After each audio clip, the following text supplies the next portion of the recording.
Marcos, capítulo 6, versículos 7 al 13. La palabra del Señor dice así. Después llamó a los 12 y comenzó a enviarlos de dos en dos y les dio autoridad sobre los espíritus inmundos. Y les mandó que no llevasen nada para el camino, sino solamente bordón, ni alforja, ni pan, ni dinero en el cinto, sino que calzasen sandalias y no vistiesen dos túnicas. Y les dijo, donde quiera que entréis en una casa, posad en ella hasta que salgáis de aquel lugar. Si en algún lugar no os recibieren ni os oyeren, salid de allí y sacudid el polvo que está debajo de vuestros pies para testimonio a ellos. De cierto os digo que en el día del juicio será más tolerable el juicio para el castigo para los de Sodoma y Gomorra que para aquella ciudad.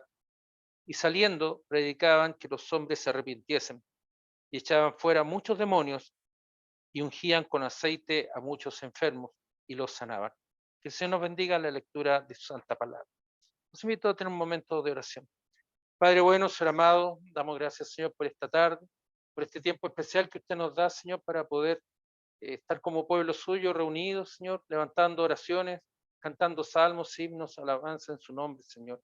Pedimos, Señor amado, que usted bendiga, Señor, la exposición de su palabra, Señor, que sea su voz, Señor, la que se escuche y no la idea de un hombre, Señor.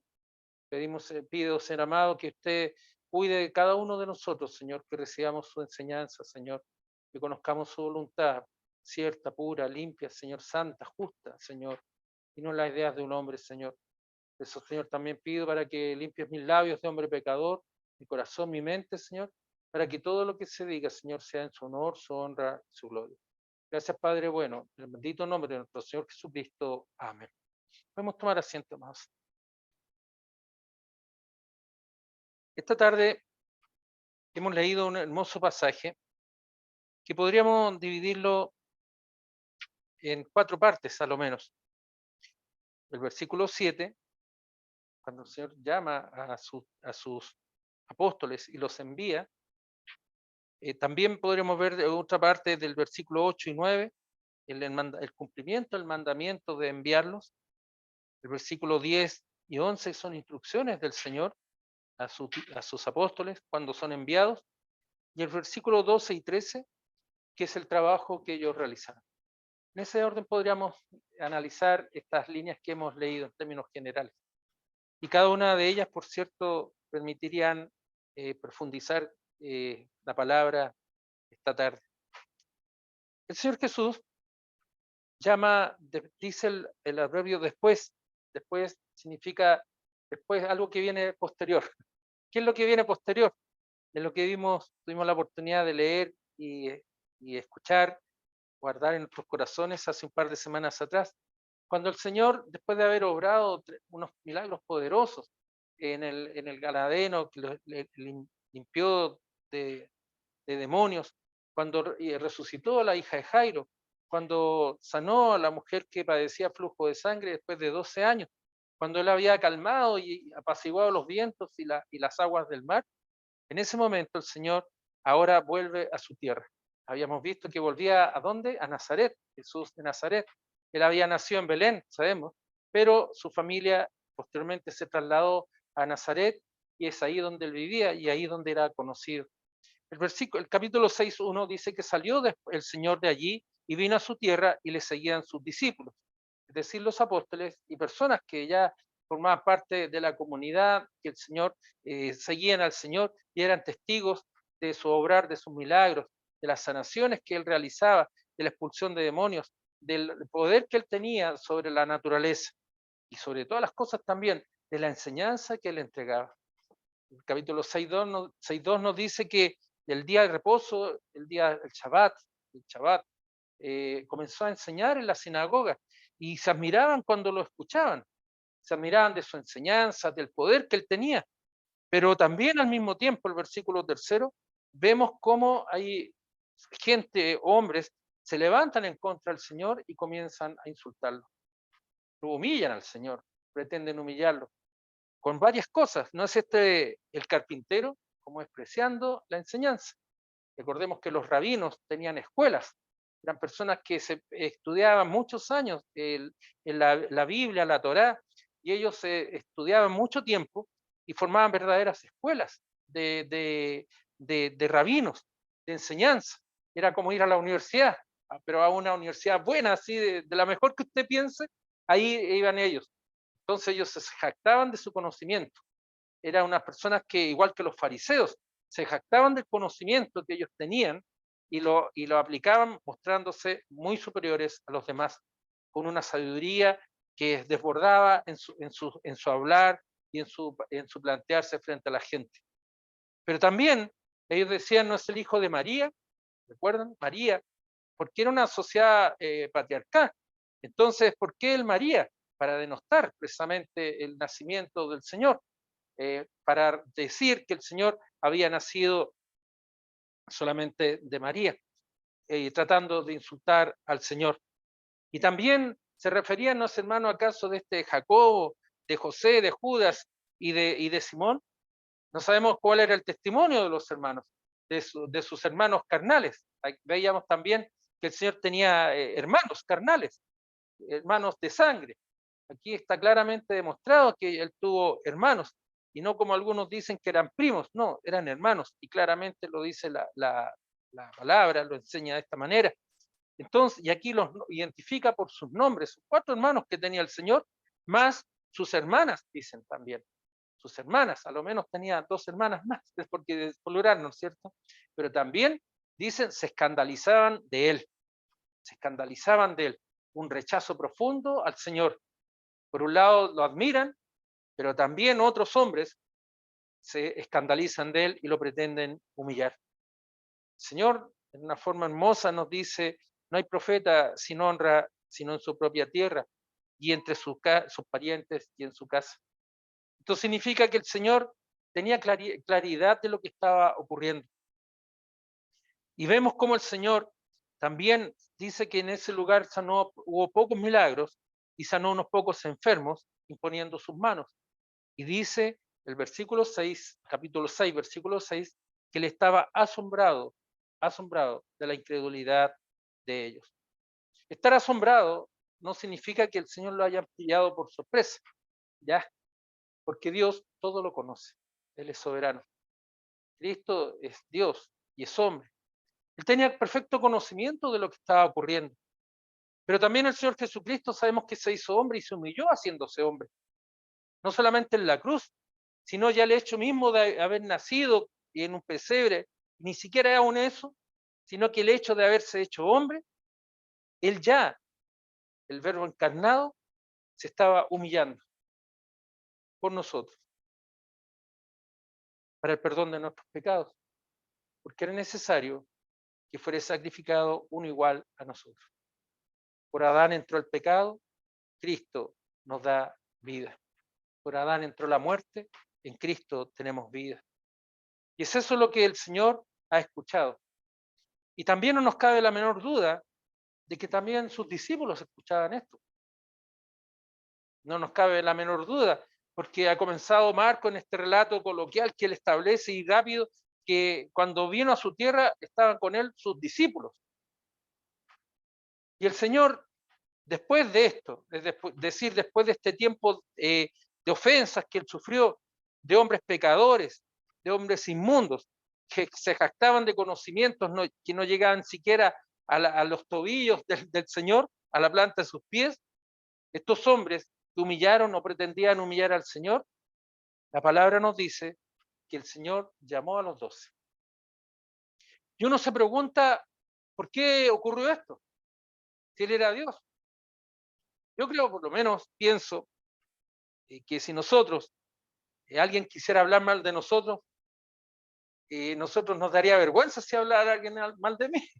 Hubiera alguien aquí, llegara, no, yo lo conozco, yo sé que ha hecho esto y esto otro. Me daría vergüenza. O sea, nos da vergüenza cuando se habla mal de nosotros, sea verdad o no sea verdad. Nos sentimos incómodos a lo menos.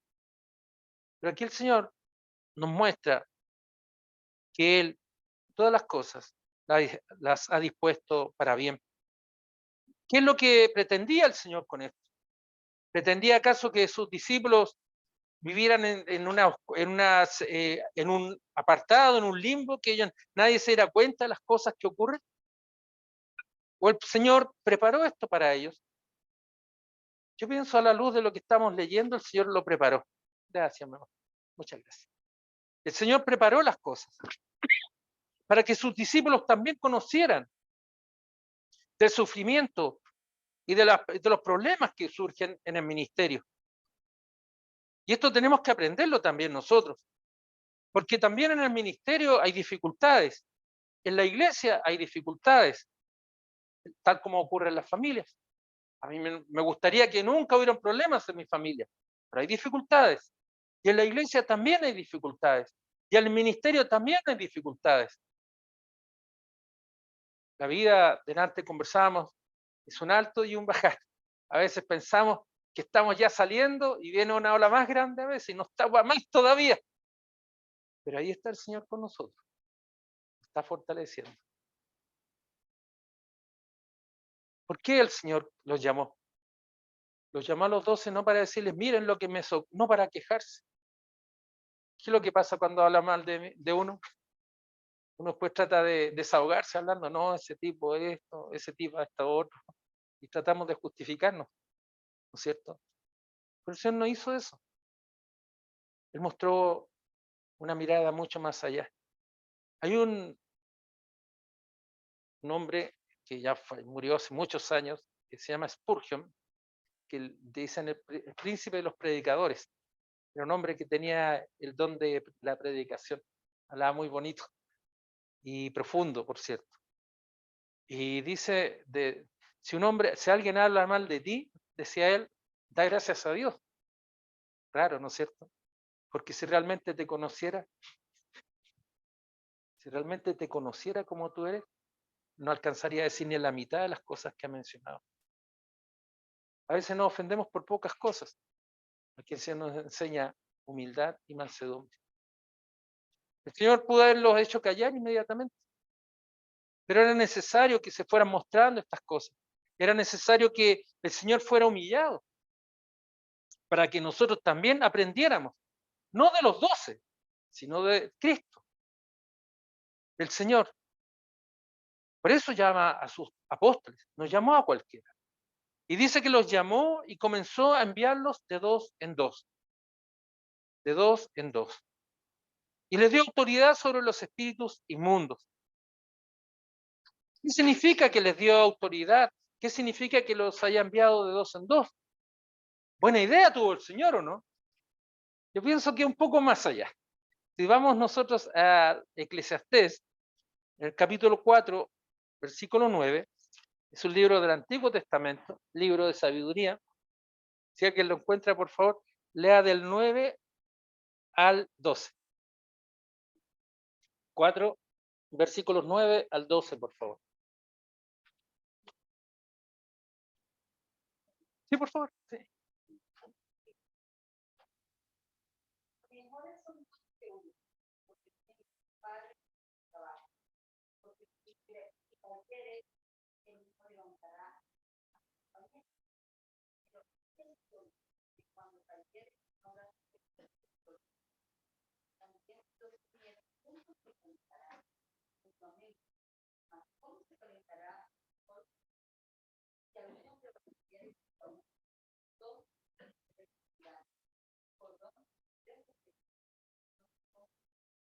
Amén. Muchas gracias.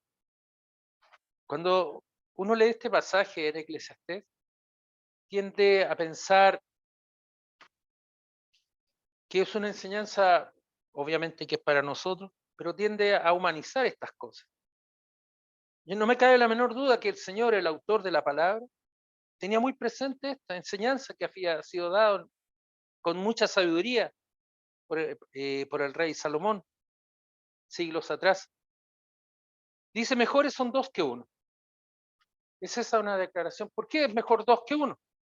Y explica, ¿por qué tienen mejor paga de su trabajo? ¿Por qué? Porque trabajarán más rápido, trabajarán mejor, les puede quedar más bonitas las cosas. Si hay algún error, se corregirán y están acompañados en su trabajo. Los que hacen turnos solos les cuesta. En cambio, uno siempre espera la compañía de alguien. Es eso, ¿ven? También dice, porque si cayere el uno, el otro lo levantará. Y si cayere solo, que cuando cayere, no habrá alguien que lo levante. Le va a costar. Se va a levantar. Le va a costar. Y si una persona cae, se hiere de muerte, más difícilmente podrá levantarse. El levantarse significa protegerse. Por eso es la iglesia. Por eso nos congregamos. Aquí está hablando de la iglesia, el entendimiento que debemos de entender de la iglesia. Porque hay personas a veces que decimos o dicen equivocadamente, yo no, pastor, no voy a la iglesia porque tengo problemas con la hermana, tengo problemas con el hermano. Pero yo escucho la palabra del Señor todos los días y todos los días leo la Biblia y todos los días levanto oración, pastor. Y es más, yo canto. Bien por ti que cantas. Pero aquí está la enseñanza. Solo tú caes. Eres presa de Satanás. Hasta los animalitos andan en manadas. Porque se protegen, se cuidan. Y cuando el Señor nos dice que envió de dos en dos, es porque Él sabía de los peligros que estos hombres iban a enfrentar, de los problemas que iban a sufrir, del frío que iban a tener en la noche. El desierto es muy helado.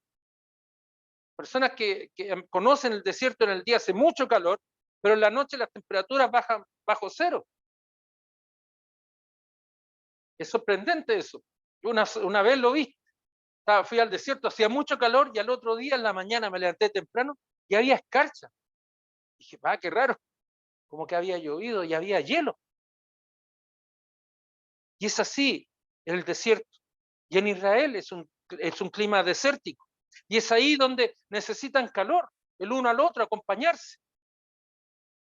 Necesitan conversar, necesitan protegerse en la tentación. Cuando uno está solo, las posibilidades de caer en la tentación son mayores que si estoy acompañado. Claro que sí. Por eso se protegen, por eso se calientan, se cuidan mutuamente.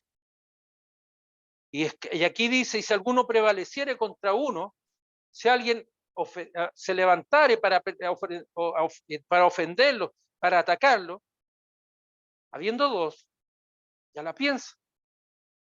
Nosotros mismos, por ejemplo, en la noche decimos, no me voy solo, me voy a ir acompañado. Porque se está haciendo tarde, me voy acompañado mejor. Preferimos ir con alguien que nos haga compañía porque ya somos dos. Nos cuesta andar solos, sobre todo en estos tiempos, mayormente en la noche. Entonces, si se levantare alguien, prevaleciere, dice, se levantare alguien contra uno, dos le resistirán. Mejor, vámonos, como una forma de protegerse. ¿Y quién se levanta en contra del creyente? Satanás. Satanás se levanta en contra nuestro. Y si nos acompaña en todo momento. Pero por eso es mejor ir de a dos. Por eso cuando se visita o se debe visitar, se aconseja que vayan de a dos. Para que estén en el hogar. Para que se cuiden. Para buen testimonio. Y Cordón dice, de 3 dobleces no se rompe pronto. A mí me costaba entender esto. Cordón de 3 dobleces no se rompe pronto y recién estaba hablando de 2.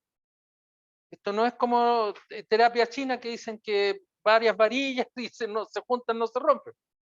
Esto es bíblico. Y la Biblia nos enseña que en esos juntos esos dos está Cristo. Ese es el tercer doblez.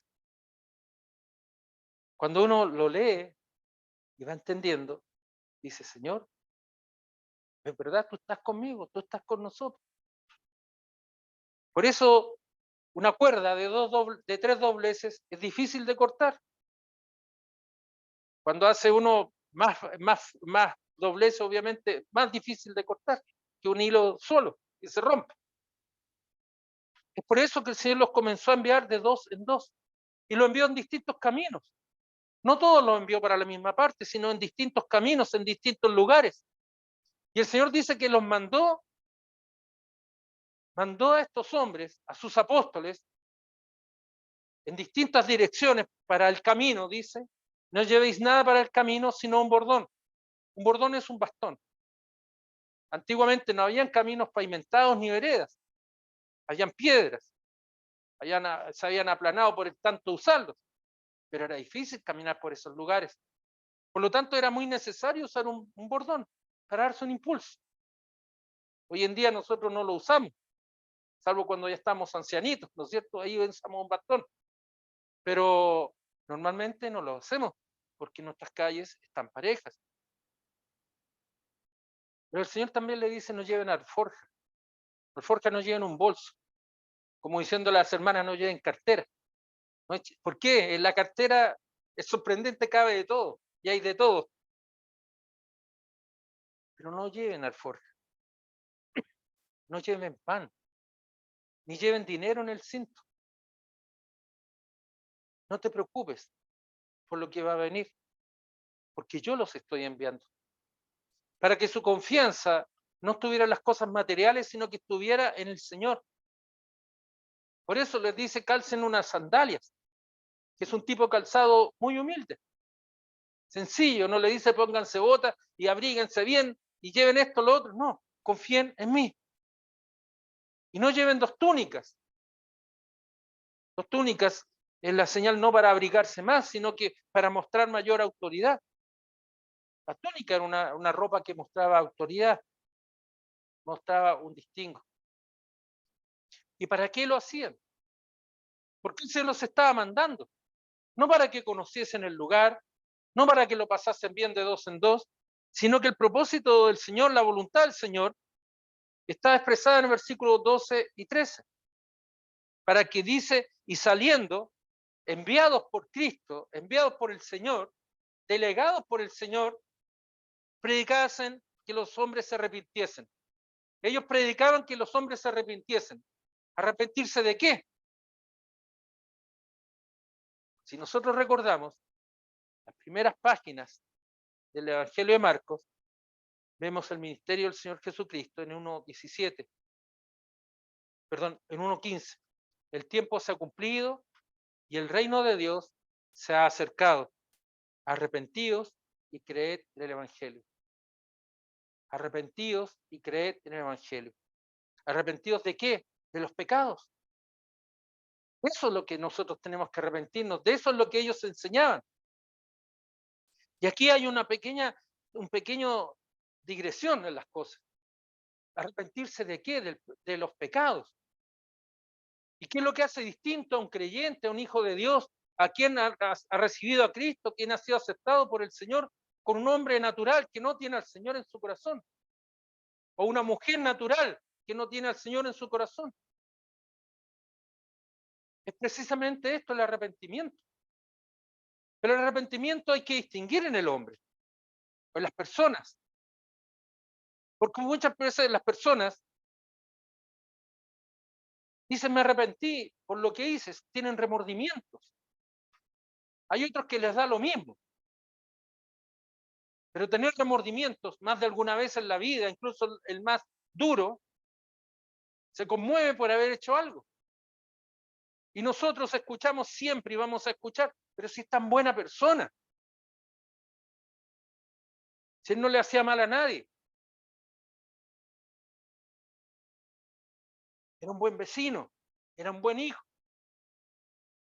Los ladrones, los narcotraficantes, que son asesinos, aunque no anden con armas, al salir de sus hogares, se persignan y piden cuidado a sus santos, a sus ídolos, para que puedan volver. Y yo no estoy hablando con falta de misericordia hacia ellos, sino que con mucha misericordia hacia ellos, porque ellos no tienen verdadero arrepentimiento. Y el verdadero arrepentimiento, mis amados hermanos, no es mirar al narcotraficante o a la prostituta o al ladrón o al violador o al insolente. No, es saber que nosotros ofendemos a Dios. Es esa la razón del pecado. El pecado es la ofensa a Dios. Y es eso lo que el hombre olvida. Hombres inicuos, hombres ciegos, que insolentan al Señor, que ofenden al Señor día a día. Pero el día que parten, escuchamos en sus funerales que era una buena persona. Falta poco que salgan alitas y salga volando. Pero ese no es un verdadero creyente. Un verdadero creyente es aquel que se ha arrepentido de sus pecados porque entiende que ha ofendido a Dios. Y es eso lo que el Señor mandó a sus discípulos, para que predicasen el arrepentimiento y el perdón de los pecados de parte de Dios. Y decir, Señor, te he ofendido. Con mi vida te he ofendido, Señor. Con mis palabras te he ofendido. Con mi obrar te he ofendido. Con mi no hacer te he ofendido, Señor. Porque aquí no se trata, hermanos amados y hermanas amadas, de pensar que nosotros hemos hecho algo, hoy me arrepiento, pucha, nunca más. Te pido perdón incluso. O simplemente, bueno, da lo mismo. ¿Qué tanto? No es eso. El pecado es ofender a Dios. Es ofender a Dios cuando ofendo a mi hermano. Es ofender a Dios cuando ofendo a mi hermana. El pecado es ofender a Dios directamente, con mis mentiras, con mis malas palabras, con mi mal humor. Es eso lo que nosotros debemos de tener muy presente, mis amados hermanos. No solamente es decir, ya nunca más lo voy a hacer, sino que es mirar al Señor y pedir perdón profundo y arrepentirse de la ofensa que hemos hecho a Dios. Es un paso más. Yo no estoy diciendo que no tenemos que pedir perdón. Yo no estoy diciendo que el Señor perdona a quien Él quiere, porque yo soy el más miserable de todos. Simplemente estamos diciendo las cosas como son. Y es eso lo que el Señor pide de nosotros, demanda de nosotros, exige de nosotros cuando nos envía a enseñar y a predicar a los hombres el arrepentimiento, del perdón de los pecados. Cuando uno tiene conciencia que ha ofendido a Dios, que ha ofendido a Dios, al Señor, y por eso se entiende cuando el Señor permitió que estos hombres lo insultaran y hablaran mal de él, cuando esos hombres hayan pedido perdón al Señor, el Señor perdonará, el Señor transformará y el Espíritu Santo dará nueva vida, porque ya nuevas criaturas somos.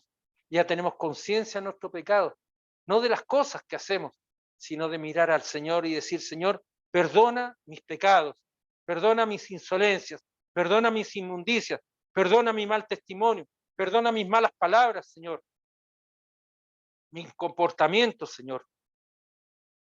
Eso, mis amados hermanos, es la diferencia entre un creyente y un natural. Esa es la diferencia de aquel que ha recibido al Señor Jesús en su corazón, y el Señor ha transformado, el Espíritu Santo ha transformado su corazón y su vida, porque nosotros nos atrevemos, no en nuestros méritos, ni siquiera en nuestra fe, a decirle, Señor, perdona mis pecados, porque sé que Cristo murió por ellos. Cristo fue humillado, fue insultado por mi culpa. Cristo necesitó venir a este mundo para el perdón de los pecados, no los ritos. Cristo dejó de lado los ritos. Delante nuestro hermano nos recordaba que Cristo murió una sola vez y para siempre, pero resucitó para la eternidad una sola vez, y no muchas veces, una sola vez.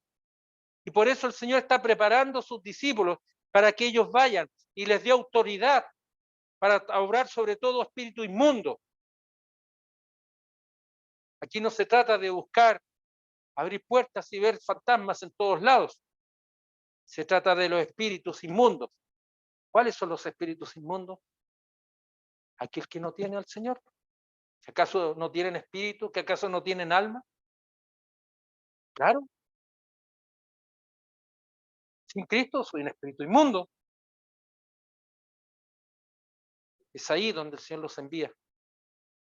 Los envía no para hacer exorcismos, sino que los envía a aquellos que no tienen a Cristo en su corazón, a aquellos que no tienen a Cristo como su Salvador, a aquellos que no tienen conciencia de que cuando pecamos ofendemos a Dios. Y es eso lo que el Señor nos llama a un verdadero arrepentimiento. La fórmula espíritus inmundos muchas veces se han equivocado las personas y piensan que son ritos y piensan que son exorcismos y piensan que son fuerzas. No, espíritus inmundos son todos aquellos que deambulan por la calle muertos espiritualmente. E inmundos porque no tienen al Señor en su corazón, porque Cristo no ha obrado en ellos. Por eso, mis amadas hermanas, mis amados hermanos, ser nueva criatura significa nacer de nuevo. Y nacer de nuevo significa que Cristo ha entrado en tu corazón y está obrando. Es eso lo que el Señor mandó y encomendó y mandó a sus discípulos, a sus apóstoles. Y por eso les dio autoridad. ¿La iglesia tiene autoridad? Sí. Tenemos la autoridad del Evangelio. Tenemos la autoridad de la palabra del Señor para poder hablar de ella y enseñar a aquellos que no tienen el Señor. Porque el día que partimos de este mundo, mis amados hermanos, en cualquier momento, el día que partimos de este mundo, hay dos lugares, o el cielo o el infierno. El cielo, uno no va por los méritos de uno, sino por los méritos de Cristo, que perdonó mis pecados, que perdonó tus pecados. Al infierno, aquellos que aún no conocen al Señor, aquellos que han rechazado al Señor, aquellos que han tapado sus oídos. Hoy en día mucha gente dice, hoy en día hay poca espiritualidad. Yo creo que hay harta espiritualidad, créanme, pero hay confusión espiritual, mucha confusión espiritual. Hoy día estamos llenos, uno escucha en la radio de sanaciones, escucha de holoterapias, de acupuntura, venía recién subiendo, de repente pongo una radio y había una montonera de terapias y conductas para que tú seas feliz. Pero ninguna de ellas me da la paz con el Señor. Nosotros, teniendo paz con el Señor, por los méritos de Cristo, tenemos el gozo espiritual. Por eso somos fuertes, por eso somos iglesia, por eso el Señor mandó de dos en dos a sus discípulos para el perdón de los pecados. Quien nos humilla frente a Cristo, no confía en Cristo. Quien nos humilla frente a Cristo, no tiene al Salvador en su corazón. Mis amados hermanos, humillarse frente al Señor es un acto personal tuyo, que tú tienes que hacer con tu Señor. El Señor está hablando a tu corazón, está hablando a tu vida, tal como habla día a día a mi vida, a través de su palabra, de sus consejos, el Señor nos va mostrando cuál es nuestra verdadera condición. Hermanos amados, qué importante es esto, tener claridad. ¿Por qué es una hija de Dios? ¿Por qué soy un hijo de Dios? ¿Por qué puedo decir sí? Porque yo recibí al Señor en mi corazón. El hombre natural no puede decir eso. El hombre natural está impedido de hacer eso. Aunque él quisiera, no lo puede hacer, porque tiene que obrar el Espíritu Santo en su corazón primeramente. Mis amados hermanos, que el Señor nos bendiga esta tarde. Oremos. Padre bueno, Señor amado, damos gracias, Señor, por su palabra. Gracias, Señor, porque ella nos habla de Cristo, del perdón de los pecados, del verdadero arrepentimiento, Señor. Confesamos ante usted, Señor, que hemos pecado, que lo hemos ofendido, Señor, y nos arrepentimos, Señor, profundamente, Señor. Pedimos, ser amado, que el Espíritu Santo obre en nuestros corazones, Señor. Tal como esa mujer, Señor, que recibió las palabras de consuelo. Quienes te acusan ya no están. Vete y no peques más. Podemos tener muchas técnicas, Señor, muchas músicas, Señor, muchas cosas, Señor, pero muchos distractivos, Señor, pero lo único que nos da paz, Señor, en nuestro corazón, en nuestro espíritu, es Cristo. Es el obrar del Espíritu Santo que nos consuela, que nos llena de gozo, de alegría verdadero, Señor. Por eso, Señor, esta tarde, con mucha humildad, Señor, estamos agradecidos, Señor, de su palabra, de una palabra que nos llama a la paz, al entendimiento, a ser cuidadosos, Señor, a enseñar la palabra adecuadamente, Señor. Gracias, Señor amado, porque en usted, Señor, tenemos a Cristo, nuestro Salvador. Gracias, Padre, porque tu Hijo, su Hijo, Señor, haciéndose hombre, sacrificándose por mis pecados, Señor, murió en la cruz y resucitó al tercer día, Señor. Y está sentado en la diestra suya, Señor amado. Y podemos verlo, Señor, y podemos acercarnos, Señor, confiadamente, Señor. Gracias, Señor, por el regalo de salvación que usted nos da. Gracias, Padre amado. En el bendito nombre de nuestro Señor Jesucristo. Amén.